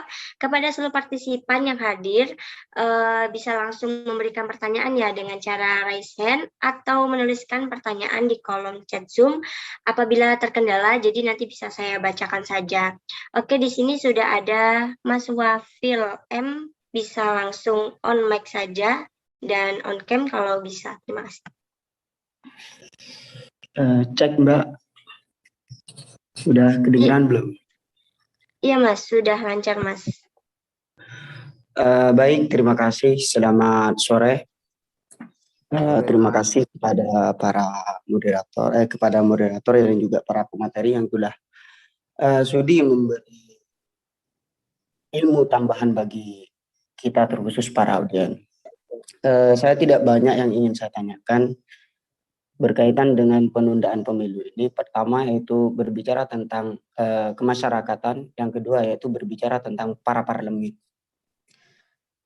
Kalau saya pernah dengar itu kalau tidak salah, jadi ada salah satu buku itu dalam politik hukum Indonesia itu berbicara bahwa di Indonesia itu berbicara tentang hukum dan juga tentang politik dikenal dengan yang namanya hukum determinan terhadap politik dan juga politik determinan terhadap hukum.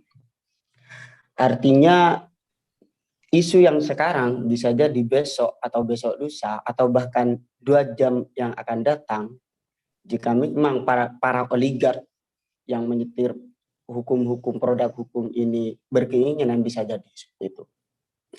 Cuman yang muncul dalam benak saya itu yang ingin saya tanyakan, hal-hal yang paling fundamental jika ternyata penundaan pemilu ini terjadi, dampak negatif dan positifnya terhadap masyarakat Indonesia. Itu yang pertama. Yang kedua, dengan wacana penundaan pemilu ini, karena tidak menutup kemungkinan, semisal kata Bapak Kusnadi tadi yang terakhir, berbicara masalah jabatan ya enak banget kayak gitu. Artinya tidak menutup kemungkinan kalau semisal ada peluang ya wes kita lanjutkan seperti itu. Saya menafsiri dengan apa ya, dengan sepemahaman saya toh, maksudnya dengan ranah ya sedang kalau tak saya kayak gitu. Artinya kayak gini, saya muncul pertanyaan di tingkatan parlemen sampai saat ini, karena memang saya sebagai rakyat, dengan wacana ini semisal ini terjadi, apa dampak positif dan negatifnya terhadap langkah-langkah selanjutnya dari para parlemen, semisal entah program terhadap masyarakat atau semisal kelanjutan terhadap para parlemen tersebut seperti itu. Mungkin itu Mbak pertanyaan dari saya. Terima kasih atas waktunya. Baik, terima kasih pertanyaannya, Mas Wafil. Mungkin bisa langsung dijawab oleh materi yang sudah ditujukan tadi ya sama Mas Wafil.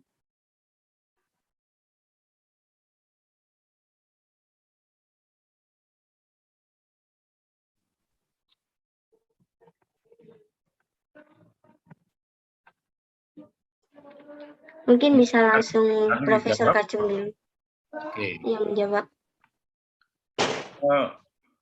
Saya melihat positifnya nggak ada, secara demokrat nggak ada. Nggak ada. Kenapa? Kalau kesempatan dilakukan rusak ini. Nanti misalnya ditunda, ya ada amandemen. Sekali amandemen itu boleh, karena ruang amandemen itu boleh, sangat boleh karena konstitusi kita memungkinkan.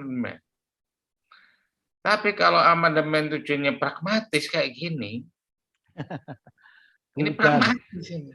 Bubar. Ya tadi seolah-olah rasional tapi nggak rasional tadi, ya kan? Nah kalau seolah-olah ya nggak ada positifnya, ada. Karena itu saya jawab ini nggak ada positifnya untuk konteks demokrasi. Bayangkan misalnya tahun ini di amandemen boleh nunda, lalu presiden terpilih nanti bersama partai-partai kemudian mengamandemen lagi, presiden boleh seumur hidup. Boleh kan kalau amandemen kan? Bayangkan itu rusak nanti. Jadi kalau amandemen boleh, bayangkan ini sebagai contoh ya. DPD, Dewan Perwakilan Daerah itu ingin mengamandemen itu sejak lebih dari 10 tahun yang lalu. Iya, betul. Sampai sekarang enggak. Tujuannya adalah memberi ruang yang besar kepada DPD untuk punya fungsi yang lebih baik. Itu lebih dari 10 tahun pun nggak bisa-bisa. Nah, Belakangan muncul lagi ingin ada amandemen untuk memungkinkan GBHN masuk lagi. Ini partainya Pak Kusnadi termasuk yang ingin masuk ke sana. Sampai sekarang pun nggak bisa. Gitu loh. Menunjukkan betapa memang ya alhamdulillah para politisi ini juga hati-hati untuk amandemen itu. Dalam konteks apa amandemen itu? Tapi kalau amandemen misalnya soal ini, ya tadi nyatakan itu malah ada menciptakan ontaran-ontaran baru. Nah, kalau ontaran-ontaran, bayangkan konflik berkepanjangan dan lain-lain, tidak produktif.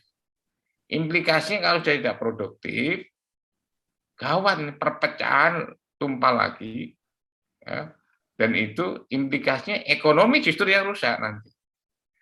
Jadi tujuannya yang tadinya ingin membangun ekonomi baik itu malah tak tercapai. Jadi karena itu ini nggak ada positifnya, menurut saya. Nah, kalaupun misalnya gini, tadi ada misalnya bencana, semua nasional bencananya. Ya, kalau itu udah kayak kiamat lah kira-kira gitu ya. Ya kalau kiamat nggak usah pemilu, habis dunia. Habis. Oh, dunia itu habis sudah. Ya sudah, pemilu di akhiratan gitu ya. Nggak ada itu. Jadi, dan sekali lagi saya kira kalau kita mencoba untuk berdemokrasi itu taat konstitusi. Saya kira itu bagus pilihan partai-partai yang tetap berdemokrasi tapi taat berpolitik taat konstitusi.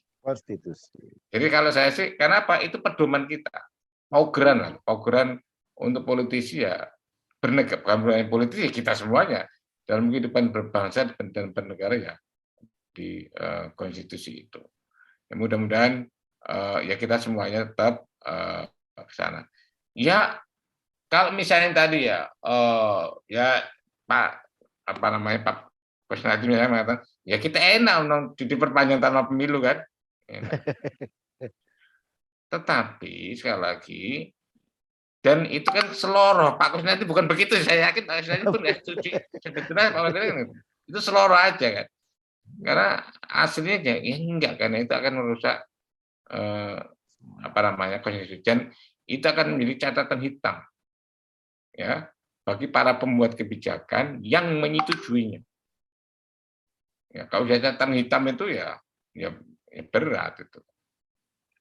Toh kita dulu ini kebetulan bulan-bulan saat melawan Soeharto, bulan-bulan begini kan, betul. Ya kan? Betul. Jadi yang sudah kita perjuangkan itu akan menjadi gatot itu, gagal total gitu. Gara-gara ini, saya menyebutnya itu ini yang baik, susu yang baik itu tercoreng oleh nila 1 titik. 1 titik. Ya. Ini akan menjadi catatan untuk bersama. Jadi kalau saya ditanya apa ada presiden, nggak ada. Jelas ya. Jadi saya kira kita ke sana. Dan negatifnya tadi saya kira banyak Mas Yaya juga yang sudah mengemukakan, juga tadi saya tambahi dan Pak Kusnadi juga saya tambahi. Terima kasih. Ya, sedikit saya apa. Jadi begini, Mas. Ya tadi saya mohon maaf tadi saya agak nggak sampai selesai tadi pertanyaan tadi itu. Tapi yang saya dengar awal tadi itu adalah politik itu determinan dengan hukum itu determinan dengan politik. Jadi beginilah Mas. Pada waktu saya belajar dulu ya, termasuk Prof. Kacung Marijan juga memberikan pengajaran kepada saya bahwa hukum, jadi hukum dalam arti ini hukum yang positif ya, hukum positif, undang-undang, apakah itu konstitusi dan sebagainya, itu adalah hukum positif ya. Jadi hukum positif itu ada yang dikategorikan baik loh ya, dikategorikan. Nah, kalau dia itu memenuhi 3 aspek, 3 syarat. Yang pertama dia itu memenuhi syarat filosofis. Jadi untuk apa undang-undang itu diciptakan? Nah kalau undang-undang diciptakan untuk kerusuhan itu kan tidak baik. Ya, kalau undang-undang itu diciptakan untuk melahirkan satu kerusuhan. Lah kalau kita terus kemudian merubah konstitusi. Ini menunda pemilu ini harus merubah konstitusi loh. Harus merubah konstitusi. Tidak bisa tidak. Tidak bisa tidak ini. Itu harus merubah konstitusi. Ya, toh. Apa boleh? Boleh di pasal 37 itu. Ya, toh. Nah, ini harus dijawab dulu. Landasan filosofis. Lah apa dirubah? Jangankan merubah, masih wacana saja ini kita sudah tidak suka. Termasuk saya juga tidak suka. Ini kan baru wacana ini. Ini kan baru wacana. Saya sendiri juga tidak sepakat. Lah apa? Nah, gitu loh. Kemudian itu yang pertama. Harus ada apa? Harus ada alasan secara filosofis kenapa harus dirubah. Apa tujuannya sehingga dia itu akan dirubah. Nah, kemudian yang kedua, dia harus punya alasan sosiologis. Iso gak iki engko nek dirubah itu diterapkan. Karena apa? Hukum itu untuk masyarakat, bukan untuk hewan loh. Gua awake. Untuk saya loh. Untuk kita semua loh. Lah kok kamu ngatur saya seperti ini? Ya, Anda kok mengatur saya seperti ini? Iya toh? Nah, lah kalau terus kemudian bahwa aturan-aturan hukum itu yang akan diterapkan kepada kita itu memang tidak bisa dilaksanakan lah. Itu kan aturannya jadi tidak baik. Karena memang aturan itu diciptakan untuk mengatur kehidupan manusia. Ya, kehidupan manusia. Karena manusialah itu yang menjadi subjek dari aturan-aturan itu sendiri. Kemudian yang ketiga, jadi syarat yang ketiga itu bahwa aturan itu atau hukum positif itu harus memenuhi syarat apa namanya yuridis formal, yuridis. Ya toh. Nah, siapa yang membentuk? Nah, kita sudah tahu bahwa yang membentuk aturan hukum itu didasarkan pada konstitusi. Siapa pembentuk undang-undang? Pembentuk undang-undang adalah DPR. Ya, pembentuk undang-undang adalah DPR. Dan syukur alhamdulillah DPR yang merupakan perwakilan dari rakyat yang berasal dari partai-partai politik. Mayoritas itu tidak setuju. Nah, kalau memang mayoritas tidak setuju, ya sudah nggak akan terjadi. Nah, kemudian memang ada yang menambahkan dari 3 syarat utama tadi adalah syarat politisnya. Ya, syarat politisnya itu adalah untuk kepentingan-kepentingan tadi itu. Nah, tapi ini 3 syarat utama, 1 aturan itu dianggap baik, harus dipenuhi dulu. Selama 3 syarat utama itu tidak dipenuhi, maka determinasi apapun terhadap hukum itu tidak baik. Kalau hukum itu tidak baik, ya kita tidak bisa membiarkan supaya itu terwujud. Gitu sajalah. Saya tidak membiarkan. Karena mohon maaf, Prof, saya juga mohon maaf pada Prof Kacung Marijan ini. Saya minta maaf. Karena ya dulu dulu bareng, ya saya juga diojok-ojok, saya juga dinasihati oleh Prof Kacung Marijan pada waktu 98 ya. Pada waktu 98 gitu, seperti itu tadi Prof Kacung Marijan. Ya, kita itu harus memperjuangkan idealisme kita, ya toh. Nah, tadi itu disampaikan oleh beliau bahwa ya apa sih kita itu tahun 98 itu latar belakangnya apa? Apa kita mau kembali lagi? Ada pemimpin bangsa ini nantinya yang tidak punya batasan waktu. Punya batasan waktu saja belum tentu baik, apalagi tidak punya batasan waktu. Ya kalau kemarin-kemarin itu kan tidak ada batasan waktu. Karena apa? Kekuasaan itu manis, dan kalau terus kemudian tidak ada batasan waktu, maka kemudian orang yang dulunya itu baik, ya karena kemudian karena bisikan, karena kepentingan dan sebagainya, nah, itu terus kemudian bisa jadi lupa diri. Nah, itulah mengapa kemudian konstitusi membatasi hanya bisa dipilih untuk yang kedua kali dengan masa jabatan 5 tahun. Lepas dari 5 tahun itu ya enggak bisa. Ya kalau mau dirubah, rubah dulu. Tapi apakah itu baik? Secara filosofis enggak. Apakah itu bisa diterapkan? Secara sosiologis kacau. Ya kacau. Pasti juga tidak. Nah, kemudian ya memang mungkin nanti akan dibuat oleh pembentuk undang-undang. Pembentuk undang-undangnya sekarang juga sudah kita apresiasi lah. Ya, mereka dengan wacana yang berbeda. Nggak perlulah itu lagi akan menimbulkan kekacauan. Ya, toh. Nah, cuman memang ini adalah muatan-muatan politis ya, muatan-muatan politis. Jadi itu. Jadi betul ada determinasi, betul. Ya, toh. Tapi secara keilmuan ada ukuran. Ya, sama saja dengan kita pakai pakaian. Ya, semua pakaian itu untuk menutupi tubuh. Tetapi kalau ukurannya nggak podo, kalau EDW, gelombor misalnya begitu, ya kan yang nggak pas. Atau kemudian kurang jahitan misalnya begitu, kan ya juga tidak pas. Lah masa mau dipaksakan suruh dipakai? Nah nanti awake dhewe diarani wong gendek. Nah, ya mohon maaf ini. Saya juga ya itu Mbak Eka. Terima kasih Mbak Eka. Baik, selanjutnya mungkin bisa Mas Yayan untuk memberikan jawaban atas pertanyaan Mas Wafil tadi ya. Ya. Halo?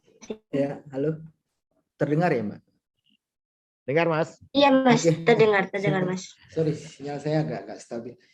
Kalau ditanya tadi hal-hal fundamental yang akan terjadi, baik itu positif atau negatif, secara prinsip sih saya sepakat dengan Prof. Kacung. Cuman kalau ditanya hal positifnya ya mungkin tadi apa yang dibilang oleh Pak Kusnadi ada benarnya juga ya, mungkin bisa jadi para elit juga dapat bonus gitu ya, bonus masa jabatan ya itu kan bukan hal yang salah juga menurut saya, cuman kan kalau kita timbang kemudian positif dan negatifnya, saya pikir penundaan pemilu dan perpanjangan masa jabatan presiden itu lebih banyak mudorotnya saya pikir ya. Betul. Alasan utama menurut saya kenapa saya menganggap bahwa penundaan pemilu dan perpanjangan masa jabatan presiden itu banyak mudorotnya, pola-pola ini ketika kemudian diakomodir dan berhasil diperjuangkan, maka pola ini akan terus berulang ya, di kemudian hari begitu ya. Pola-pola untuk memanipulasi konstitusi, kemudian merekayasa konstitusi dan juga kemudian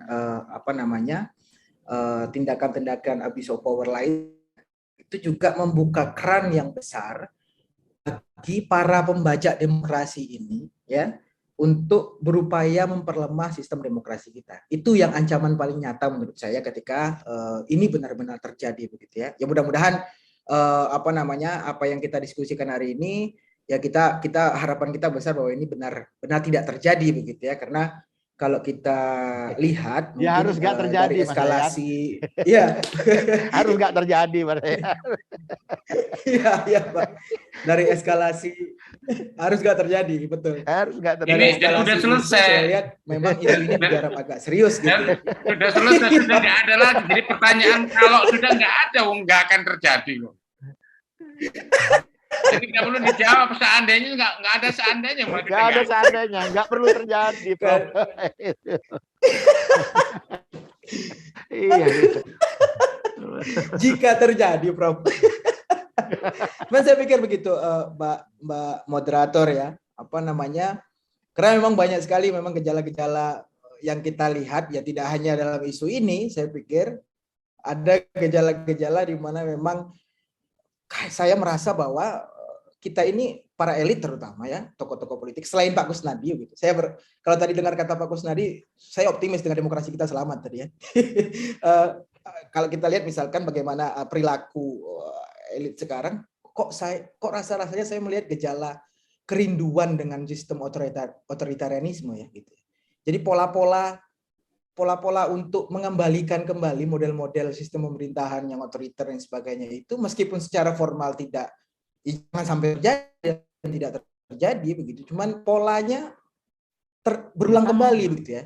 Nah ini yang juga saya pikir itu mungkin menjadi kekhawatiran pribadi saya.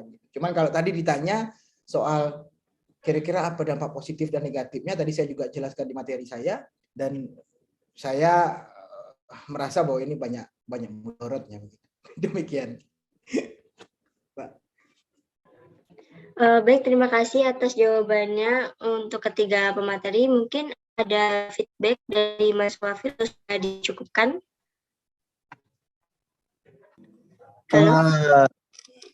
Baik Mbak, terima kasih banyak para pemateri juga ya, alhamdulillah cukup lah. Dan saya rasa sangat cukup banget seperti itu. Terima kasih banyak buat Mbaknya sama juga para pemateri. Baik, terima kasih pertanyaannya Mas Wafil. Ya, selanjutnya ini ada 2 pertanyaan di kolom chat Zoom, mungkin langsung saya bacakan saja. Yang pertama dari Mas Yudik Ainur Rahman, izin bertanya untuk semua pemateri, wacana penundaan pemilu ini sebenarnya yang memulai atau otaknya siapa? Terus ada kecurigaan ada oligarki penguasa yang bermain di balik itu. Benar tidak itu ya? Lalu yang kedua ada dari Mas Muafi Nazir, saya Muafi, perwakilan dari mahasiswa Jatim Jogja atau IKPM Jatim, izin bertanya. Jika penundaan pemilu benar-benar terjadi dan ditekan oleh pemerintah, kira-kira langkah apa yang paling pas untuk mahasiswa dalam merespon kebijakan tersebut? Kemudian, strategi apa yang akan dilakukan pemerintah untuk menanggulangi kegaduhan yang akan terjadi di tengah-tengah masyarakat? Karena jika benar-benar wacana tersebut terjadi, maka dampak negatifnya bakalan luar biasa. Mungkin langsung saja bisa dijawab oleh ketiga pemateri. Mungkin boleh ini Profesor Kacung Marijan, monggo. Enggak, pertama pertanyaan kan nggak perlu dijawab karena sudah nggak akan terjadi gitu. Jadi saya kira daripada menjawab sesuatu yang itu kan sama saja. Jika saya nggak dapat bidadari, nih gimana wong itu misalnya? Nggak usah lah ini.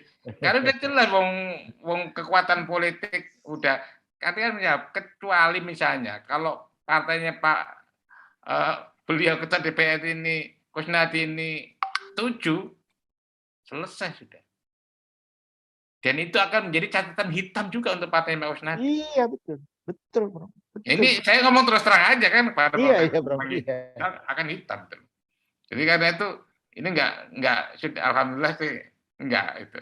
Dan saya memang sejak awal mengatakan ini paling lama 2 minggu. Layu. Karena pertentangan yang mentang itu akan kuat. Jadi saya kira itu. Jadi jawaban saya sederhana aja gitu. Untuk poin itu masih. Mungkin bisa dilanjut pertanyaan yang kedua, Prof. Iya. Jadi ya gini ya. Gini, Mbak Eka ya. Jadi tentang pertanyaan itu siapa, ya saya pikir media sudah banyak lah. Sudah banyak memberitakan. Jadi rasanya kami juga tidak perlu menjawab lah. Nanti kalau menjawab itu nantinya kita perlu tabayun lagi nanti kepada kalau salah kita menjawabkan gitu ya. Ini karena kalau sudah siapa itu berbicara tentang persoalan individu. Nah nanti kalau terus kemudian individu kita bicara individunya nggak suka, lo awake dhewe iso nggak karu-karuan kan gitu. Nggak karu-karuan. Tapi saya pikir media sudah sudah banyak memberitakan, bahkan Tempo hari ini luar biasa banget. Ya Tempo hari ini juga luar biasa banget pemberitaannya. Dan itu sebenarnya udah jelas lah ya, sudah jelas, udah terang ya. Jadi siapa dan kemudian tentang oligarki dan sebagainya. Ya kemudian apa yang harus direspon oleh mahasiswa, orang nggak jadi apa-apa kok mau direspon apa ya, kita diskusi karo ngopi gini lah. Iya Prof ya, oh nggak terjadi apa, orang nggak terjadi kok. Itu Mbak. Mungkin bisa dilanjut Mas Yayan untuk memberikan jawaban. Saya mungkin lebih ke menjawab pertanyaannya Mas Muafi ya, karena kalau pertanyaan terkait siapa di balik isu ini gitu ya, itu sudah banyak di media. Jadi kita bisa lihat kemudian siapa-siapa saja. Cuman tadi kalau kita menggarisbawahi terkait keterlibatan mahasiswa ya dalam merespon kebijakan ini, tadi juga saya sudah singgung, tidak hanya dengan wacana penundaan pemilu saja sebetulnya, keterlibatan mahasiswa juga penting untuk memperkuat demokrasi ya. Mulai tadi dengan memperkuat masyarakat sipil, terus juga advokasi, media dan lain sebagainya, itu yang penting untuk dilakukan. Ya, saya hanya bisa menjawab normatif gitu ya, karena kalau kita mau belak-belakan sekarang, saya pikir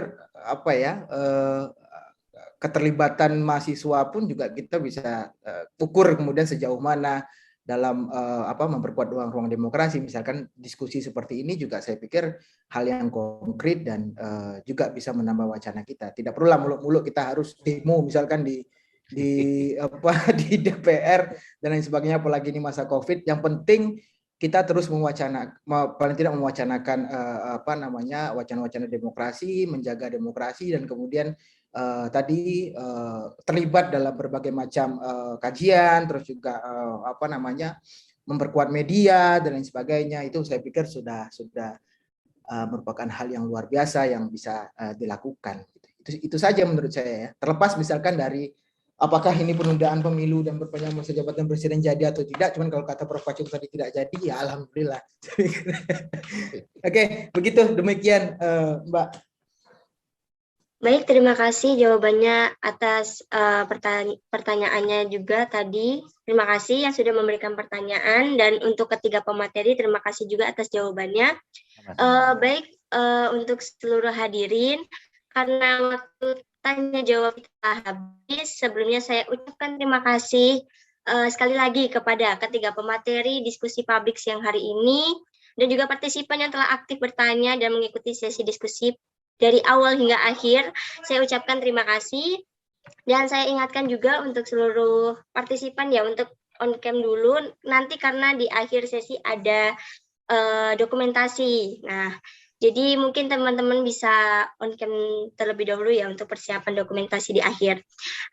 Baik, untuk mengakhiri sesi diskusi kita karena sudah habis juga waktunya, saya pamit undur diri. Saya Akhirtaria Mardina. Wallahul muwaffiq ila aqwamit thoriq. Wassalamualaikum warahmatullahi wabarakatuh. Dan saya mohon maaf apabila ada kesalahan dari awal hingga akhir. Terima kasih semuanya. Saya kembalikan ke MC. Oke, terima kasih kepada Mbak Martina atas waktunya. Sekarang kita memasuki ke sesi foto bersama ya. Dimohon untuk seluruh peserta untuk on cam sebentar. Kita akan mengambil foto bersama terlebih dahulu dengan materi yang mantap tadi. Oke, silakan teman-teman, saudara-saudara, untuk on cam sebentar. Kita akan mengambil sesi foto bersama. Di sini ada 2 slide. Bentar.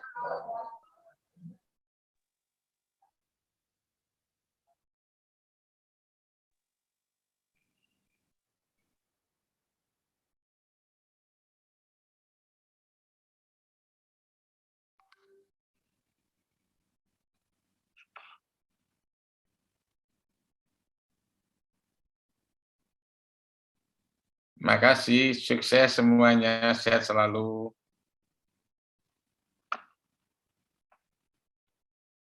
Mungkin kakak-kakak bisa dibantu ya sesi dokumentasinya ya. Oke, saya ulangi ya, saya ulangi. Oke, saya ulangi. 1, 2, 3. Oke, terima kasih teman-teman atas waktunya. Oke, untuk mengakhiri acara diskusi publik pada sore hari ini, marilah kita berdoa dengan kepercayaan agama masing-masing. Berdoa dipersilakan.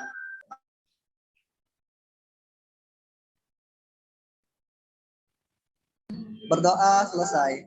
Terima kasih kepada teman-teman dan para pemateri terutama dan para moderatornya yang telah meluangkan waktu, yang telah memberikan ilmu yang sangat bermanfaat bagi kita semua, sehingga kita sebagai masyarakat Indonesia tidak tabu lagi dan kita lebih was-was lagi, kita lebih siaga lagi terkait isu-isu atau wacana-wacana yang sangat kontradiktif, yang sangat bisa merusak masyarakat kita, yang membuat kegaduhan di masyarakat kita.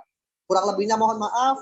Wallahul muwaffiq ila aqwamit thoriq. Wassalamualaikum warahmatullahi wabarakatuh. Waalaikumsalam warahmatullahi wabarakatuh. Terima kasih banyak Prof. Kacung. Terima kasih teman-teman kemar baru. Sampai ketemu lagi Bang. Saya.